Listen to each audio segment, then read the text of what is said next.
HOA President Karen Whitmore, bleach blonde control freak, called 911 on me because I changed my Wi-Fi name. Worst mistake she ever made. 6 months after burying my wife, all I wanted was peace. Instead, Karen fined me $75 for grass half an inch too long, $100 because my mailbox was the wrong black, and tried to kill my only lifeline, my ham radio antenna. So I renamed my Wi-Fi Karen Whitmore Isa Control Freak. Karen lost it completely. Heels stomping, cheap perfume cloud screaming cyber harassment straight to 911. Cops showed up confused while she demanded my arrest. I just stood there holding my wife's coffee mug, thinking this was rock bottom. Then one officer asked Karen a simple question that made her face drain white. Everything changed in that moment. What would you do? Drop your craziest HOA story below. Where you watching from? Like if you're team anti-Karen. Sub for what happens next. That officer's question changed everything. But to understand why Karen Whitmore went from neighborhood dictator to begging felon in 30 seconds, let me take you back 6 months to where this nightmare began. I'm Miles Delacroix, 52, spent 30 years installing fiber networks for Verizon. Good marriage, quiet life.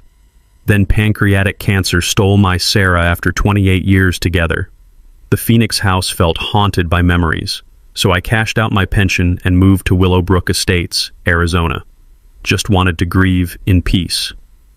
My only lifeline? Ham radio. Call sign K7MDX. When you're drowning in silence, there's something magical about voices crackling through static at 3 a.m. Operators in Tokyo, truckers in Nebraska, anyone willing to talk to a broken man learning to breathe again. Then I met the Wicked Witch of the Southwest. Karen Whitmore. Imagine a soccer mom who peaked in high school and never recovered. Bleached blonde bob, pastel pantsuits, white Escalade with vanity plates, HOA-1. Shares 6 years as HOA president, ruling our little suburb like her personal dictatorship. Day 3. I'm unpacking boxes when those stiletto heels start clicking up my driveway like a death march. The perfume cloud hit first.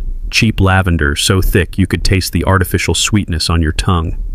Behind it came Karen, clutching her clipboard like it contained nuclear launch codes. Welcome to my neighborhood, she announces, voice sharp enough to cut glass. We have serious problems. Problems? Lady, I hadn't even found my coffee maker yet. She slaps down a violation notice on yellow paper so rough it felt like tree bark against my fingertips. Your grass exceeds maximum height by 0.6 inches, $75 fine. I walked Mrs. Rosalie's yard later that evening. Her grass was taller than a wheat field with dandelions sprouting like tiny yellow flags of rebellion. No violation notice in sight. Funny how that works. Week 2 brought the mailbox massacre. Wrong shade of black, $100. I spent that afternoon driving around, counting 17 different shades of black mailboxes, from charcoal to midnight to basic flat black. Guess whose was the only wrong one? But Karen saved her nuclear option for week 3, my ham radio antenna. That eyesore destroys property values, she declared, acrylic nails drumming her clipboard like a machine gun. The sound echoed off my garage door, tick, tick, tick, tick. Section 4.7 prohibits unsightly external equipment. Time for some education. Federal Communications Commission regulations always override local HOA rules for licensed amateur radio operators. The FCC's PRB1 ruling specifically prevents local authorities from blocking effective amateur radio communications. Simple takeaway: federal law beats local bullies every single time. I explained this carefully to her. Ever try teaching quantum physics to a goldfish? Same energy. I don't give a damn about federal law, she snarled, her voice rising to that pitch only dogs and desperate housewives can hear. This is my kingdom, and that thing's coming down, or you're getting fined into bankruptcy. That's when the pieces clicked. This wasn't about grass height or mailbox colors or antenna aesthetics. Karen had profiled me from day one. Widower with work truck and electronics equipment equals neighborhood problem requiring elimination. The harassment campaign began immediately. Karen's Escalade became my daily soundtrack. She'd cruise by like a predatory shark, camera phone clicking away as she documented every angle of my property. Her sickly sweet perfume would linger in my driveway after each inspection. mixing with Arizona desert heat to create this nauseating mirage of artificial flowers and automotive exhaust. Other neighbors started whispering about her visits. Always the same interrogation. What do you know about the new guy? Any financial troubles, criminal background? Why did he really move here? Karen was building some kind of case, but for what? Then came that fateful evening. I was sitting at my kitchen table with Sarah's favorite coffee mug, the ceramic still holding traces of her vanilla creamer scent even months later, when I decided to have some harmless fun. Opened my router settings and changed the Wi-Fi name from Netgear 47291 to Karen Whitmore is a control freak. Just a little joke, right? Maybe she'd get the hint. Instead, I accidentally triggered the chain reaction that would expose the biggest fraud in suburban Arizona history. Karen spotted my new Wi-Fi name within hours. How do I know? Because at 6:47 a.m. sharp, those stiletto heels were machine gunning up my driveway like she was leading a cavalry charge. I cracked open the door in my bathrobe, steam rising from my coffee mug in the cool desert morning air, to find Karen's face glowing redder than a phoenix sunset. Her usually pristine blonde bob looked like she'd stuck her finger in an electrical socket. First crack I'd ever seen in her suburban armor. "Change it. Now," she demanded, thrusting her iPhone at my face like evidence in a murder trial. There on her Wi-Fi list sat my masterpiece, Karen Whitmore Eyes a Control Freak, nestled between Netflix and chill and FBI_surveillance_van_3. "Change what exactly?" I asked, savoring both my coffee and the moment. "That's slander!" Her shriek could have registered on seismic equipment. "It's harassment, defamation, I'm calling the police." "Go ahead," I said, closing the door. "Big mistake, Karen." 23 minutes later, 2 sheriff's deputies arrived. Sergeant Rodriguez looked like he'd rather be chasing actual criminals, while Officer Rosalie appeared ready to document the entire neighborhood's breakfast routine. The sound of their boots crunching on my gravel driveway mixed with Karen's frantic heel-clicking created this weird percussion symphony of suburban drama. Karen was positioned in my front yard like a general commanding troops, clipboard clutched against her chest like body armor. "Officers, thank God, this man is cyber-stalking me with electronic terrorism." Rodriguez's weathered face showed exactly zero patience. "Ma'am, what's the specific threat?" "He weaponized his Wi-Fi against me." Chen pulled out his phone, checked the local networks, and I watched his expression shift from serious to confused to slightly amused. "Ma'am, I see the network name, but control freak isn't threatening language. It's an opinion." That's when my 30 years in telecommunications came flooding back. I'd sat through countless FCC training sessions about public airwave broadcasts versus private communications. Rodriguez confirmed what I already knew. Wi-Fi identifiers broadcast on public frequencies aren't harassment unless they contain explicit threats. The color drained from Karen's face like someone had pulled a plug. She looked around desperately, probably hoping for backup that wasn't coming. But here's where I played my ace card. "Officers, since you're here documenting harassment claims, maybe you could help me understand something." I ducked inside and returned with the manila folder I'd been building since day one, my insurance policy against exactly this moment. I spread 17 violation notices across my truck hood, each one dated and photographed alongside evidence of identical violations throughout the neighborhood. Mrs. Rosalie's 3-inch grass growing wild as a prairie. The Johnsons' bright blue mailbox that screamed, "Look at me!" Mike Patterson's satellite dish bigger than a small aircraft. 17 violations in 3 weeks, I said calmly. 0 citations for identical violations on other properties. Rodriguez studied the photos like he was examining crime scene evidence. His entire demeanor shifted. "This appears to be selective enforcement." From my telecommunications days, I remembered reading about Arizona's fair housing statutes during a discrimination training seminar. The law was crystal clear. HOA rules must be applied equally to all residents, or the enforcement becomes legally invalid harassment. You can't pick and choose who gets punished for the same behavior. Chen was scribbling notes furiously. "Sir, do you have documentation proving other residents weren't cited for these same violations?"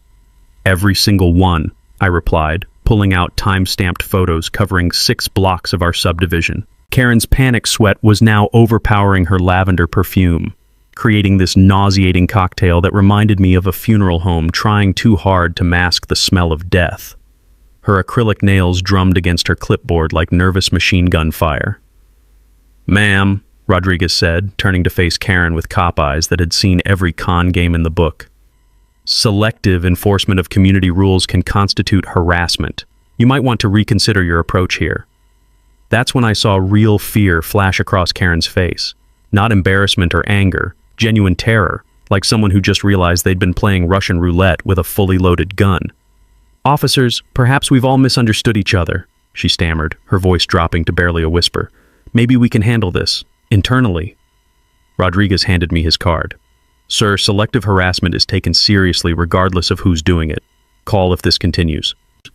As the patrol car pulled away, Karen stood in my driveway looking like someone had just explained that her entire worldview was built on quicksand.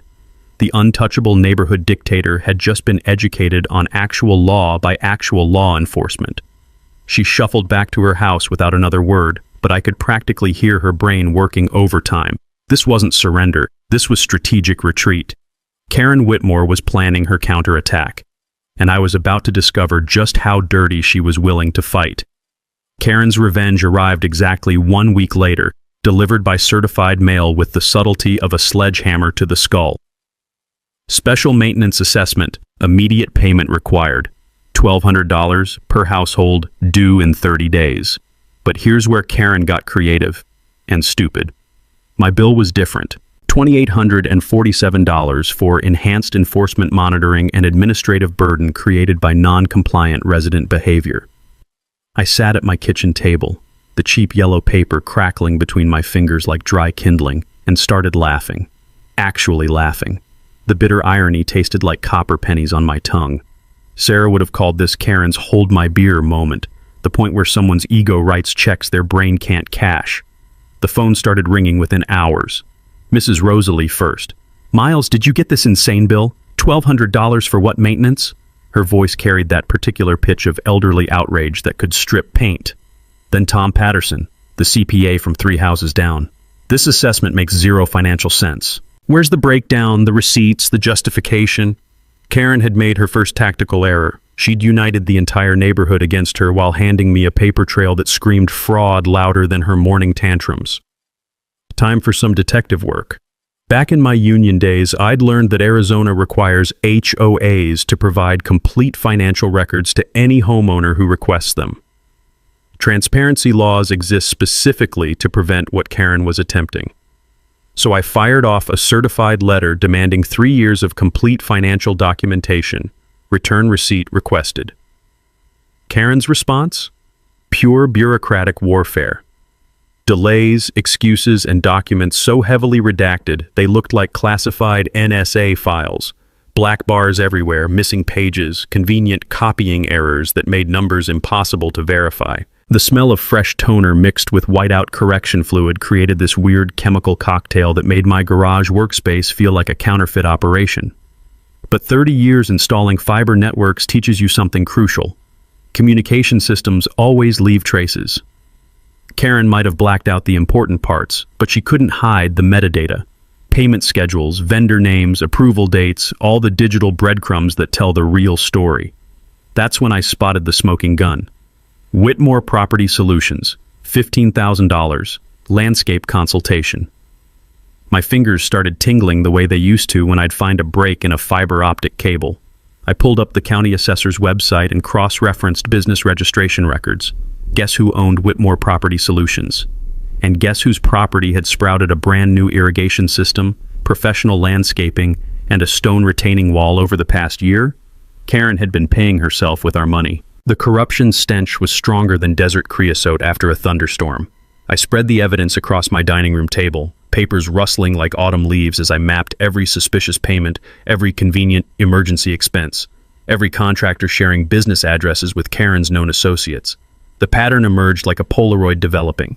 Systematic, deliberate theft disguised as community improvement. My smartest move was recruiting Tom Patterson. Retired CPA, sharp as a switchblade, and angrier than a sidewinder about that bogus assessment. I invited him over one evening, the air conditioning humming while we examined the evidence under my LED desk lamp. "Sweet mother of God, Miles," he whispered, his trained accountant's eye tracking down columns of numbers. She's been embezzling for years. Every major assessment correlates with personal improvements to her property. This is textbook self-dealing. Tom's expertise translated what I was seeing into legal language. When board members vote on contracts that personally benefit them, they violate their fiduciary duty and commit fraud under Arizona corporate law. The math was simple. Karen steals community funds, increases her property value, then bills everyone else for the privilege. But Karen wasn't finished escalating. While I built my case, she was building hers through a door-to-door character assassination campaign. That familiar perfume cloud would drift through the neighborhood as she visited house after house, clipboard armed with leading questions. What do you really know about Miles? Why Arizona? Any financial troubles? Criminal history? Mrs. Rosalie described Karen's fishing expedition over morning coffee, her weathered hands trembling with indignation. She wanted to know if you seemed mentally unstable, if you'd made me uncomfortable. I told her you were the kindest neighbor I'd had in 20 years. She looked genuinely disappointed. The harassment was expanding, but so was my evidence collection. Every conversation, every invasive question, every attempt to manufacture dirt, it all went into my growing file documenting her criminal behavior. Then Karen delivered her masterstroke, an emergency board meeting to discuss my removal from the community for persistent disruptive behavior. The meeting notice felt like sandpaper against my palm as I read the trumped-up charges. Electronic harassment, community standards violations, hostile environment creation, and fundamental incompatibility with neighborhood values.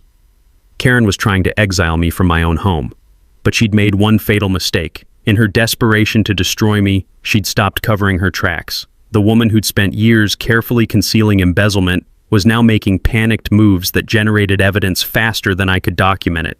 I stared at that meeting notice and smiled, because while Karen was playing HOA politics, I'd been talking to FBI agent Sarah Martinez about federal wire fraud statutes. The emergency board meeting was set for Thursday night, but Karen couldn't contain her detective fantasies that long. By Tuesday morning, she was conducting a neighborhood investigation tour that would have made the FBI jealous, if it wasn't so hilariously incompetent. I watched through my kitchen window as she worked the street, that white Escalade prowling from house to house like a suburban shark. The morning sun caught her windshield as she parked, gathered her clipboard arsenal, and strutted up each driveway with the confidence of someone who'd watched too many cop shows. Mrs. Rosalie called around 10, her voice vibrating with outrage. Miles, that lunatic just spent 30 minutes interrogating me like I was harboring a fugitive. Wanted to know about your finances, mental health, why you really moved to Arizona. I told her she could mind her own damn business or get off my property. Tom Patterson texted an hour later. Karen just left my place, asked if I'd noticed concerning behavioral patterns or signs of criminal instability. Pretty sure she's building a dossier to have you committed. But here's where Karen stepped on the biggest landmine in the neighborhood. She decided to recruit Mike Patterson for her amateur investigation. Mike Patterson, no relation to Tom, just our subdivision's unfortunate naming coincidence, happened to be a retired Phoenix PD detective. 25 years working financial crimes before trading his badge for garden shears. When Karen knocked on his door with her little Nancy Drew routine, she'd just asked a professional investigator to help her investigate the wrong person. Mike called me that afternoon, his cop voice still carrying that "I've seen every scam" authority. Miles, grab that evidence folder and get over here. Karen just made the mistake of her criminal career. I found Mike in his garage, the concrete floor cleaner than most people's kitchens, tools arranged with military precision on pegboard walls. The familiar cocktail of motor oil, WD-40, and fresh coffee reminded me of honest work, something Karen wouldn't recognize if it bit her bleached behind. Your HOA president has interesting theories about you, Mike said, settling into a lawn chair that squeaked like a rusty gate. She thinks you're running some kind of high-tech criminal operation.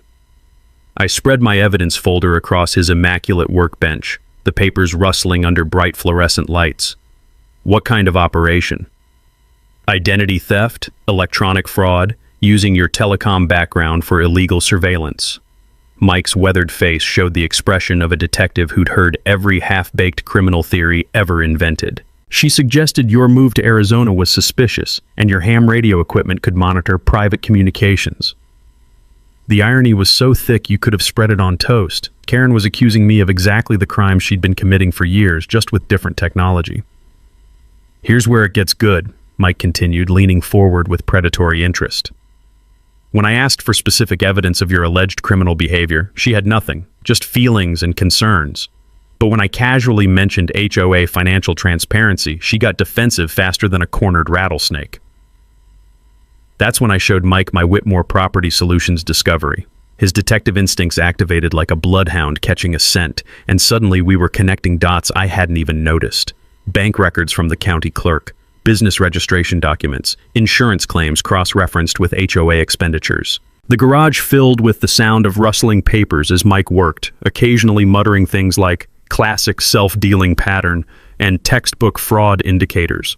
His trained eye spotted details my telecom background had missed. "Holy shit, Miles," he breathed, holding up a particularly damning insurance form. The paper trembled slightly in his grip. She filed a claim with State Farm for the same roof repair the HOA paid Whitmore Property Solutions to fix. That's dual billing, insurance fraud 101. The criminal web was more sophisticated than I'd imagined. Karen hadn't just embezzled HOA funds. She'd been running a multi-layered scam. Bill the HOA for emergency repairs, then file insurance claims for the same work. Double dip on every major property improvement while sticking the neighbors with both the assessment costs and higher insurance premiums. "This isn't neighborhood drama anymore," Mike said, his cop brain already 3 moves ahead. "We're looking at organized fraud across multiple financial institutions. Mail fraud for the false documentation, wire fraud for electronic transfers, insurance fraud for dual claims. This is federal crime territory, and it's been running for years." That evening, while Karen was probably rehearsing her character assassination presentation, I was on the phone with FBI agent Sarah Martinez. Mike had made the introduction. Apparently, they'd collaborated on several white-collar cases during his detective days.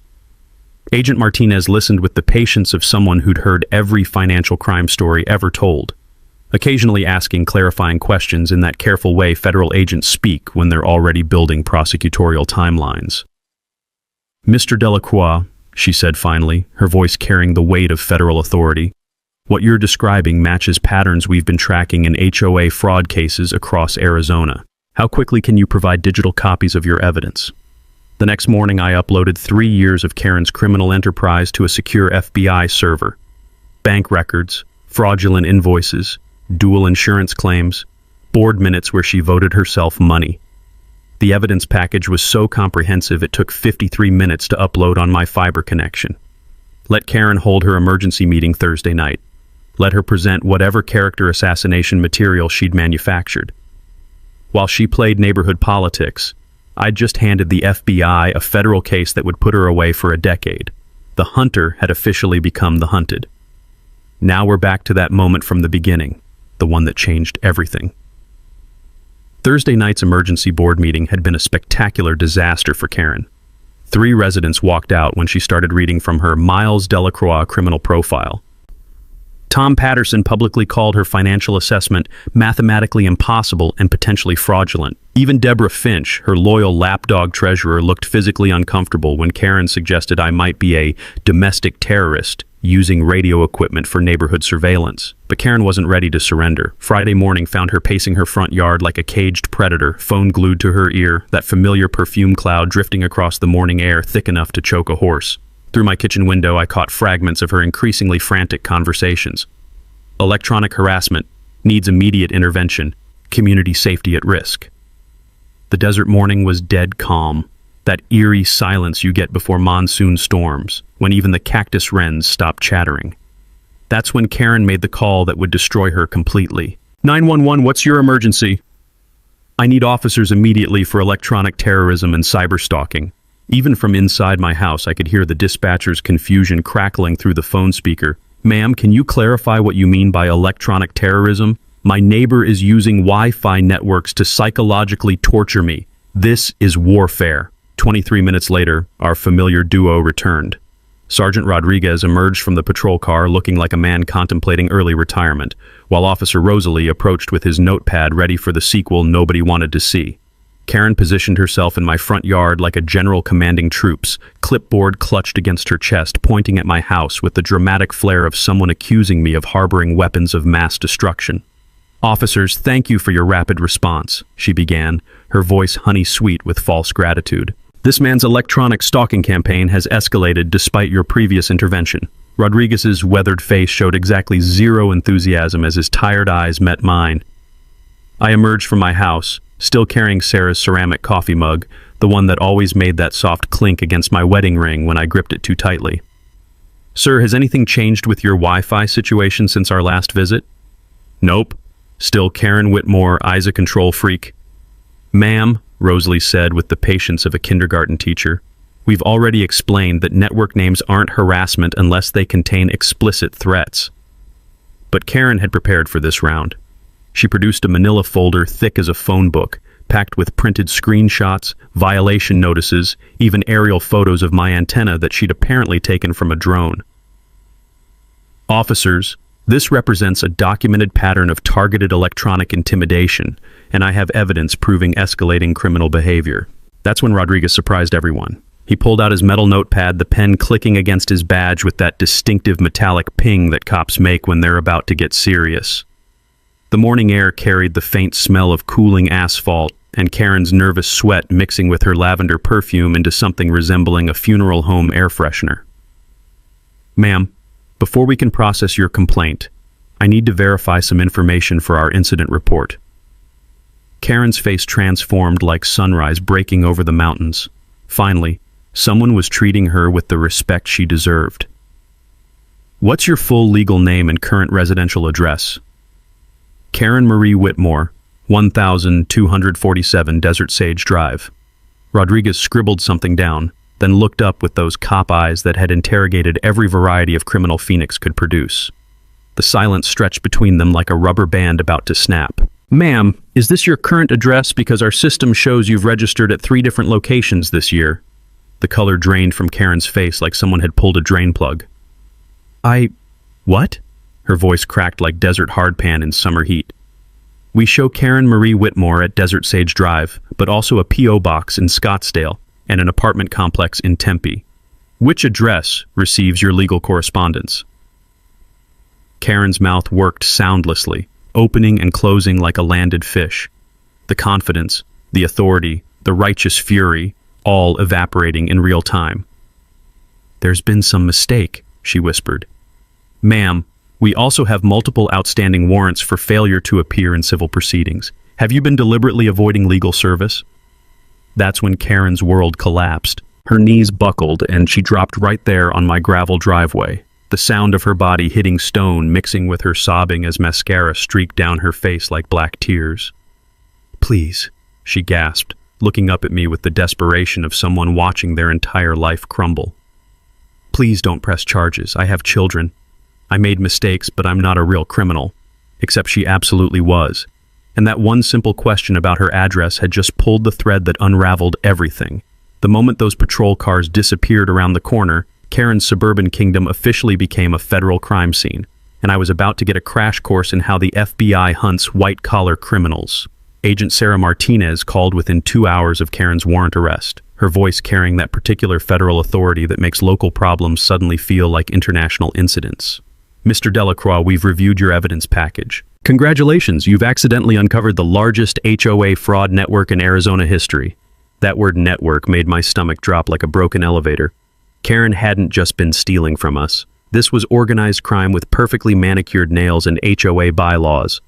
"We're opening a full investigation," Martinez continued, "and we need your help. Your technical background makes you the perfect translator between Karen's crimes and what a jury can understand." Within 48 hours, my dining room looked like a cross between NASA mission control and a CPA's nightmare. Agent Martinez and IRS criminal investigator David Rosalie had transformed my quiet grief sanctuary into federal investigation headquarters.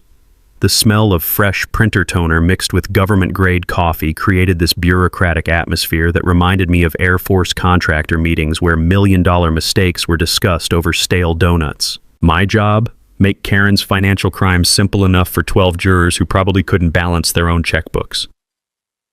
Think of Whitmore Property Solutions like a rogue cell tower, I explained to Agent Martinez, spreading bank records across my table like battlefield maps.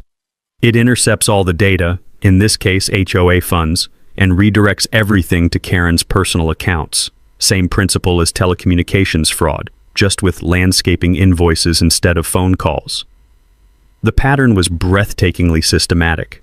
Every major assessment Karen had imposed over 3 years corresponded exactly to personal improvements on her various properties.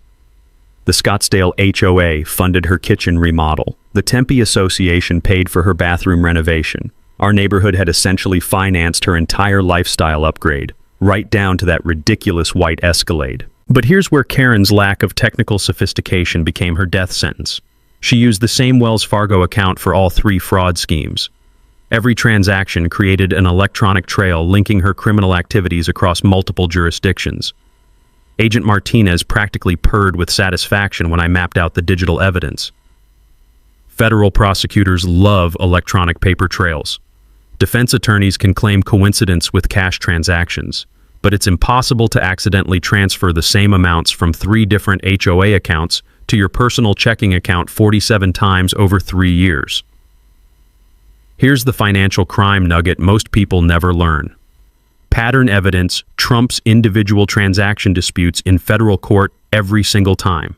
You don't need to prove every single theft when the pattern clearly shows systematic criminal behavior. IRS investigator Rosalie was simultaneously building the tax evasion case, his calculator clicking like a telegraph as he totaled Karen's unreported consulting income.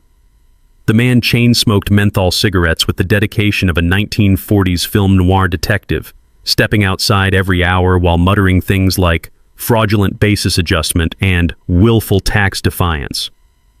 Your neighbor owes approximately $67,000 in back taxes before penalties and interest, Rosalie announced, cigarette smoke clinging to his government-issued blazer like cheap cologne.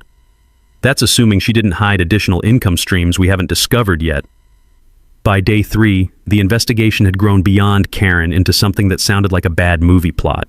Agent Martinez spread out a wall-sized chart showing connections between HOA board presidents across 4 states, all running identical embezzlement schemes with suspiciously similar shell company names. Karen learned this system from someone, Martinez explained, tapping the chart with a red pen that clicked against her coffee mug. Whitmore Property Solutions, Henderson Home Services, Garcia Grounds Management. Notice the pattern? Same initials as the board presidents, same business models, same banking structures. The scope was staggering. What started as petty neighborhood harassment had accidentally exposed a criminal franchise operation targeting homeowner associations across the Southwest. Someone was teaching HOA board members how to systematically steal from their neighbors, then taking a percentage of the profits. Corporate fraud training seminars, Rosalie muttered, returning from his latest nicotine break with the philosophical air of someone who'd seen every variety of human greed. They probably advertise it as maximizing HOA revenue streams or creative community funding solutions. That evening, after the federal agents packed their files and headed back to Phoenix, I sat on my back patio trying to process what I'd learned. The desert sunset painted everything in shades of orange and purple, while coyotes called from the distant mountains like nature's own criminals planning their next heist. Karen's ridiculous Wi-Fi complaint had accidentally triggered a federal investigation that would expose dozens of criminals stealing millions from homeowners across multiple states. And somehow, a grieving widower with a ham radio hobby had become the key witness in taking down an entire criminal network. The irony was delicious. Karen had called the cops on me for changing my Wi-Fi name. Now the FBI was using her own electronic evidence to build federal cases that would put her and her criminal mentors in prison for decades. Karen made bail Monday morning, and by Monday night, she'd officially declared war on both physics and federal law enforcement. I was monitoring my security cameras from the kitchen, a paranoid habit I'd developed since the FBI transformed my house into Evidence Command Central, when motion detectors started chiming like Christmas bells around 2:17 a.m. The night vision footage showed a figure skulking across my backyard, bolt cutters glinting in infrared light like some suburban ninja's weapon of choice. Karen Whitmore, criminal mastermind, had apparently decided that destroying my ham radio antenna would magically make her federal charges vanish like a bad magic trick. I settled back with Sarah's coffee mug, still warm from my midnight investigation work, and watched through the camera feed as Karen attacked my antenna guy wires with all the technical expertise of someone performing brain surgery with a chainsaw. The metallic snapping sounds echoed across the desert quiet, mixing with her colorful commentary that would have made a sailor blush. But Karen wasn't finished with her midnight home improvement project. After mangling my antenna like a frustrated toddler destroying Lincoln logs, she moved on to artistic expression, spray painting criminal across my mailbox in letters so crooked they looked like a drunk monkey's finger painting. The chemical smell of aerosol paint mixed with her suffocating perfume cloud to create this toxic atmospheric cocktail that probably violated 3 different EPA regulations. 27 minutes of suburban vandalism later, Karen trudged back to her house, apparently convinced she'd struck a decisive blow against the vast federal conspiracy targeting innocent HOA presidents everywhere. I called Agent Martinez at 6 a.m., barely containing my laughter. "Agent Martinez, I have high-definition footage of Karen committing approximately 6 felonies. Breaking and entering, vandalism, destruction of FCC licensed equipment. It's like a criminal activity greatest hits album." "Save every frame," Martinez replied, her coffee cup clinking against computer keys in the background. "Desperate criminals always escalate predictably. She's building our case faster than we can file paperwork." Tuesday morning brought Karen's creative writing phase. A police report claiming I had stalked and threatened her with physical violence during a confrontation at Fry's supermarket. The fictional masterpiece included vivid details about my alleged 3:47 p.m. Sunday harassment campaign, complete with descriptions of intimidating gestures in the produce section and threatening comments about federal retaliation. Pure imagination, except for one tiny problem. I'd been getting a root canal at Dr. Patel's office during her imaginary grocery store thriller. Hard to threaten someone over organic bananas when you're drooling Novocaine in a dental chair 20 miles away, but Karen had never let reality interfere with a good story. She'd also recruited Deborah Finch, her trembling treasurer, to corroborate the fantasy with a sworn witness statement. According to Deborah's perjured affidavit, she'd personally observed my fictional stalking behavior across multiple store aisles. Here's a legal reality most people don't grasp. Filing false police reports and signing perjured affidavits are separate federal felonies that carry mandatory minimums. Simple takeaway: lying to federal investigators doesn't just add charges, it multiplies your prison time exponentially. Agent Martinez actually laughed when I forwarded the police report. "Your neighbor just gave us 2 more felonies each for her and Finch. False reports, perjury, witness tampering. She's playing federal crime bingo." Wednesday escalated to financial desperation. A certified letter arrived demanding immediate payment of my bogus $2,847 assessment, plus a brand new $3,000 emergency community safety fee to address security threats created by disruptive residents. The beautiful circular logic made my telecommunications engineer brain appreciate Karen's complete disconnect from reality. Steal money to pay lawyers to defend against stealing money.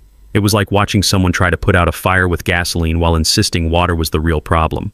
Tom Patterson called that evening, his CPA training practically smoking from computational overload. "Miles, she sent identical assessments to 31 households, $3,000 each. She's attempting to extort $93,000 in legal defense funds without admitting they're legal defense funds." Thursday night brought Karen's Hail Mary play. I was checking my mailbox at sunset when that white Escalade approached with all the stealth of a freight train. Karen's window rolled down, revealing a woman who looked like she'd been surviving on stress hormones and desperation for weeks. The confident neighborhood dictator had been replaced by a cornered animal with nothing left to lose. "Miles," she called, her voice stripped of all authority. "We need to discuss this situation." I approached with my phone recording as she fumbled with a manila envelope thick as a brick. The evening air carried the scent of cooling desert sage mixed with Karen's panic sweat, a combination that somehow smelled like fear itself. "Look, I know we've had our differences," she began, hands shaking as she slid the envelope across her center console. "But maybe we can resolve this neighbor to neighbor." Inside, $5,100 bills and a handwritten note reading, "For your trouble, let's let sleeping dogs lie, $5,000 cash, direct bribery attempt, on video, while under federal investigation." Karen had just committed felony obstruction of justice in front of the key witness in her own federal case. I stared at that money, then at Karen's desperate, hollow eyes, and realized she still didn't understand the magnitude of her situation. "Karen," I said as gently as possible, "you really should call your lawyer." "What lawyer?" she whispered, her voice breaking like autumn leaves. "I can't afford a lawyer anymore." For just a moment, looking at this broken woman who'd destroyed her own life through pure arrogance, I felt something approaching sympathy. Then I remembered Mrs. Rosalie's doubled assessment and Tom's financial stress, and that sympathy evaporated like morning dew in the Arizona sun. Friday morning brought Karen's final desperate gambit, delivered with all the subtlety of a tactical nuclear strike on a butterfly garden. The restraining order petition landed in my mailbox like a legal hand grenade, accompanied by a stack of evidence that would have impressed Hollywood special effects artists. Karen had apparently spent her remaining free time crafting an alternate reality where I was some kind of electronic stalker mastermind using ham radio equipment for neighborhood surveillance operations. According to her sworn statement, I had been systematically monitoring private communications, photographing her property with telephoto lenses, and creating a hostile environment through persistent electronic harassment. The petition included doctored security photos showing me lurking suspiciously near her property, images that were actually me checking my own mailbox, creatively cropped to look sinister. But Karen's masterpiece was the request for a court order forcing removal of all my surveillance equipment, including my ham radio antenna, security cameras, and any electronic devices capable of intercepting private communications. She was asking a judge to strip away my federal communications license and constitutional property rights based on fabricated evidence and paranoid fantasies. Agent Martinez called within an hour of receiving my forwarded copy. "Mr. Delacroix, your neighbor just committed perjury in federal court documents. She's also attempting to interfere with a federal investigation by removing key evidence, your security system that recorded her crimes." The hearing was scheduled for the following Tuesday, giving Karen 4 days to launch her final smear campaign. And launch it she did, with the desperate energy of someone watching their entire world collapse in slow motion. Karen created fake Facebook profiles targeting our neighborhood Facebook group, posting warnings about dangerous electronics equipment and suspicious resident behavior. The posts included grainy photos of my antenna with captions like, "Is this legal?" and "What is he really doing with all that equipment?" She spread rumors through Nextdoor that I was a disgraced telecommunications employee who'd been fired for inappropriate surveillance activities. The story grew with each telling. I was supposedly using my technical background for identity theft, credit card fraud, maybe even corporate espionage. The neighborhood grapevine carried whispers that I was mentally unstable from grief and potentially dangerous to community safety. Karen had weaponized my wife's death, turning my greatest loss into ammunition for her character assassination campaign. But here's where Karen's desperation finally met its match. Our neighborhood had been watching her criminal behavior for months. Mrs. Rosalie organized a counter-campaign that would have impressed political consultants. "That woman has been stealing from us for years," Mrs. Rosalie announced at an impromptu gathering in Tom Patterson's garage Tuesday morning before the hearing. The smell of motor oil and coffee mixed with righteous indignation as 17 neighbors shared their Karen horror stories. Miles is the only one brave enough to fight back. Mike Patterson, our retired detective, had been quietly conducting his own investigation.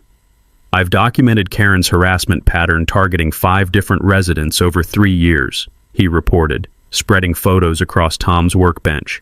"She uses the same playbook every time: false violations, financial pressure, then character assassination when people fight back." The restraining order hearing became Karen's public execution. Judge Patricia Williams looked like she'd rather be performing root canals than listening to suburban drama, but her expression shifted when Karen began presenting her evidence. The doctored photos, the paranoid accusations, the request to confiscate federally licensed equipment, it all painted a picture of someone completely disconnected from reality. My attorney, Rebecca Santos, provided courtesy of the FBI Victim Assistance Program, systematically dismantled Karen's fabricated case. Security footage showing the real context of those stalking photos. FCC documentation proving my equipment was legal and properly licensed. bank records demonstrating that I was the victim, not the perpetrator, of financial crimes. Your Honor, Attorney Santos concluded, Ms. Whitmore is using this court to harass the key witness in her own federal criminal case. This petition is nothing more than obstruction of justice disguised as civil procedure. Judge Williams studied the evidence for exactly 43 seconds before delivering her verdict. Petition denied. Ms. Whitmore, filing false statements in court documents is perjury. I'm referring this matter to the district attorney's office. But the real fireworks started when Agent Martinez approached the defense table immediately after the hearing. Karen's face went white as desert sand when Martinez flashed her federal credentials. Ms. Whitmore, we have additional charges to discuss: obstruction of justice, witness intimidation, perjury in federal proceedings. You're looking at significant prison time. Karen's knees buckled right there in the courthouse hallway, her carefully constructed facade finally cracking like cheap plaster. This isn't fair, she sobbed, mascara streaming down her cheeks. I just wanted him to leave me alone. Ma'am, Agent Martinez replied with the patience of someone who'd arrested 1,000 desperate criminals. Mr. Delacroix never bothered you. You called the police on him, remember? That's when the final piece of Karen's criminal empire collapsed. Agent Martinez revealed that Deborah Finch had flipped, providing evidence of the broader HOA fraud network in exchange for a plea deal. Jerry Walsh, the third board member, had already confessed to receiving kickbacks from Karen's shell company. The criminal conspiracy that had started with a Wi-Fi name was about to culminate in federal court with multiple defendants, millions in stolen funds, and enough evidence to wallpaper the courthouse. Karen stood in that hallway, surrounded by federal agents, finally understanding that her suburban kingdom was built on quicksand, and tomorrow the whole neighborhood would watch it sink. The community meeting was Agent Martinez's idea, but the execution was pure neighborhood justice with federal backup. We want maximum transparency, she'd explained during our final planning session. When taxpayers see their money recovered and criminals held accountable, it reinforces faith in the system. Plus, public arrests send a message to other HOA fraudsters across the state. Wednesday evening, 7 p.m. sharp, the Willowbrook Community Center filled beyond capacity. 47 residents packed folding chairs while local news crews set up equipment along the walls. The smell of industrial coffee mixed with nervous excitement and the faint scent of Karen's omnipresent perfume as she entered fashionably late, still projecting authority despite everything crumbling around her. Agent Martinez and 2 other federal agents positioned themselves along the back wall, their presence adding an electric tension to the evening air. Local police officers flanked the exits, officially for security, but everyone knew they were there to prevent any dramatic escape attempts. Karen swept in wearing her finest pastel pantsuit, clipboard clutched like a shield, white Escalade parked prominently in the fire lane because even facing federal charges couldn't cure her entitlement syndrome. She took her usual spot at the front table, arranging papers with theatrical precision while projecting the confidence of someone who still believed she could talk her way out of anything. I stood at the presentation podium, laptop connected to a large screen that would display 3 years of financial evidence to the entire neighborhood. The projector hummed quietly while residents settled into their seats, coffee cups clinking and nervous whispers filling the room like pre-game energy at a championship match. Good evening, neighbors, I began, my voice carrying across the room with the confidence of someone holding a royal flush. Tonight we're going to review some interesting patterns in our HOA financial management. The first slide showed Karen's voting record cross-referenced with payments to Whitmore Property Solutions. Audible gasps rippled through the crowd as the correlation became undeniable. Every major assessment corresponded to personal improvements on Karen's properties. $47,000, I announced, paid by this HOA to a company owned by our board president, approved by votes she cast herself. Karen's face cycled through confusion, anger, and panic like a traffic light having a seizure. This is harassment, she interrupted, her voice reaching frequencies that probably interfered with local radio transmissions. These are lies and manipulated evidence. But the evidence spoke louder than her protests. Bank records displayed on the big screen showing Karen's Wells Fargo account receiving payments within days of each HOA emergency assessment. Insurance claims filed for the same repairs the HOA had already funded. Tax returns showing unreported income from her fraudulent consulting fees. Mrs. Rosalie stood up in the third row, her elderly voice trembling with righteous fury. You doubled my assessment this year. I couldn't afford groceries some months because of your fake emergencies. Tom Patterson rose next, his CPA training adding professional weight to his accusations. Karen, you voted yourself nearly $50,000 over 3 years while claiming the HOA was financially struggling. That's theft, plain and simple. The room erupted in angry voices as neighbors connected the dots between their financial hardships and Karen's lifestyle improvements. The sound of folding chairs scraping against linoleum mixed with increasingly hostile questions about yacht club memberships, vacation trips, and that ridiculous Escalade with vanity plates. Karen tried desperately to regain control, standing and waving her clipboard like a surrender flag. Everyone needs to calm down. There are perfectly reasonable explanations for... Ms. Whitmore, Agent Martinez's voice cut through the chaos like a blade. There's no reasonable explanation for systematic embezzlement. The federal agent stepped forward, badge visible, while Karen's face drained of color faster than a bathtub with the plug pulled. The confident HOA dictator finally realized she was standing in a room full of people she'd stolen from, surrounded by federal agents who'd been building a case against her for weeks.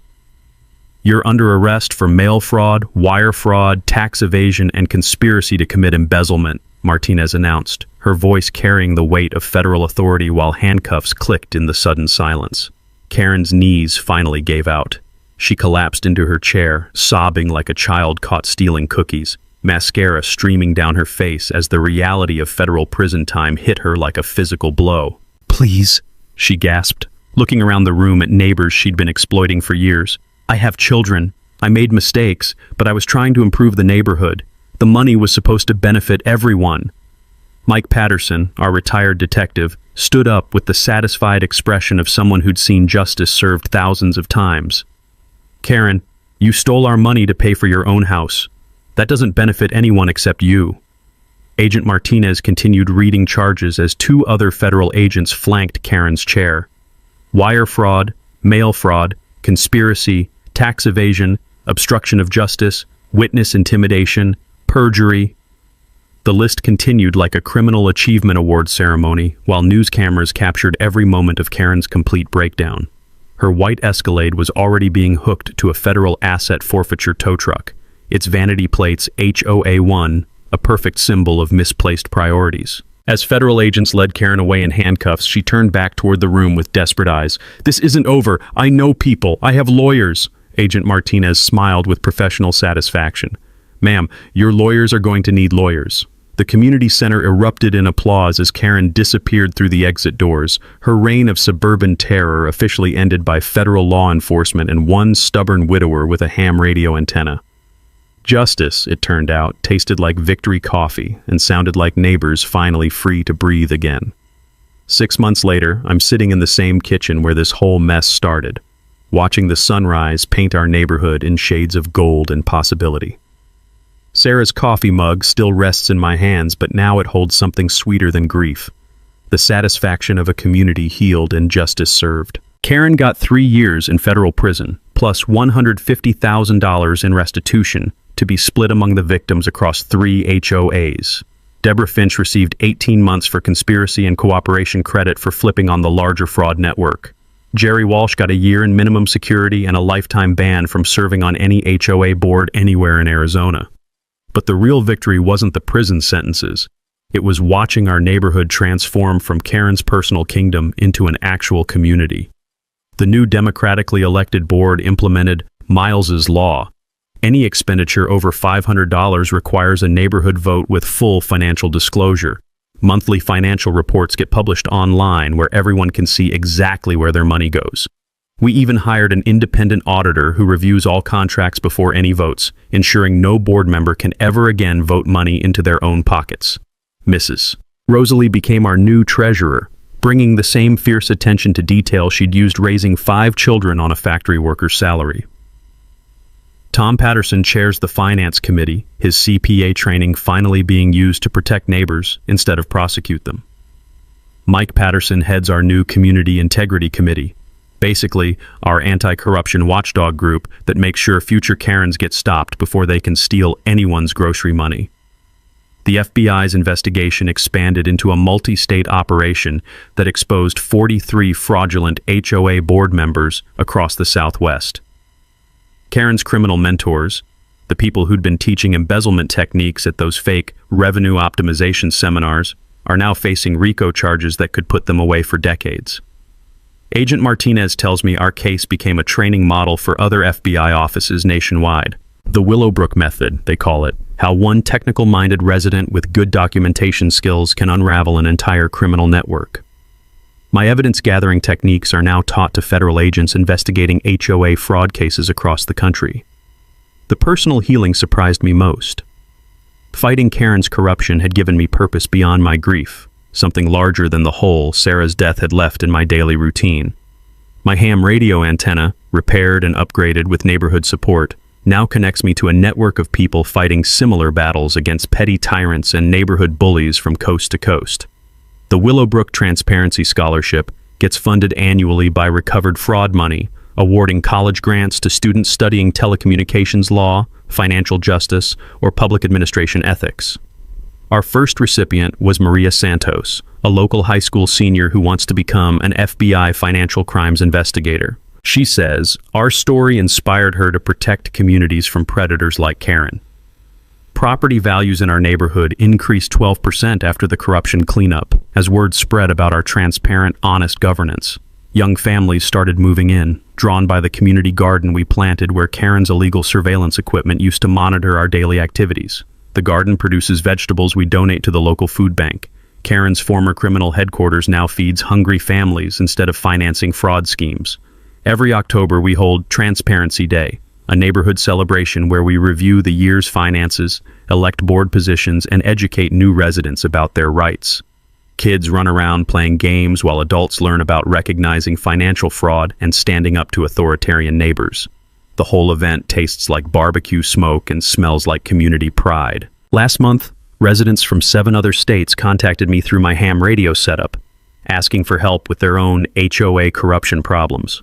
Turns out Karen types are everywhere, and people are finally learning they don't have to suffer in silence when neighborhood tyrants decide to steal their money and peace of mind.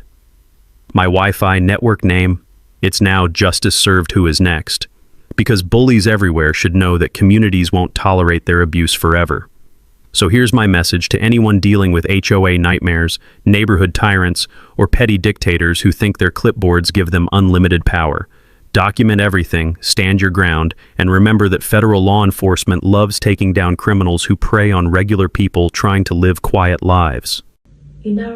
Mine could have easily let us for $75 fry slide, wrong shades of black mailbox, rats half an inch too long. Most of us could have just bet it and moved down, keep the peace, right? But there's something about being targeted when you're already down. When you have just buried a wife and you are trying to find some quiet corner in the world to hell in. And Karen, she saw that and decided to press harder. The thing about people like Karen Whitmore is they scout you staying quiet and isolated. They bank on the idea that you won't compare notes with your neighbors, that you won't dig into the financial records, that you should observe the punishment and stay quiet. But Mayo had 30 years in telecommunications. He understood systems, documentations, how things connect to other things. And when Karen actually called 911 because of a Wi-Fi name, she handled him exactly what he needed. I get messages from people all over the country dealing with their own Karen situations. Different neighbors, same playbook, targeting, selective enforcement, financial games, as more people feel completely powerless against this. Have you dealt with something like this in the HOAs? Someone who seemed untouchable until they wasn't? I'd be curious to hear about it in the comments. If this story intrigued you, hit that like button. Subscribe if you want to see more of this, because trust me, there are plenty more where this came from. Sometimes the best revenge is just patience and a really good filing system.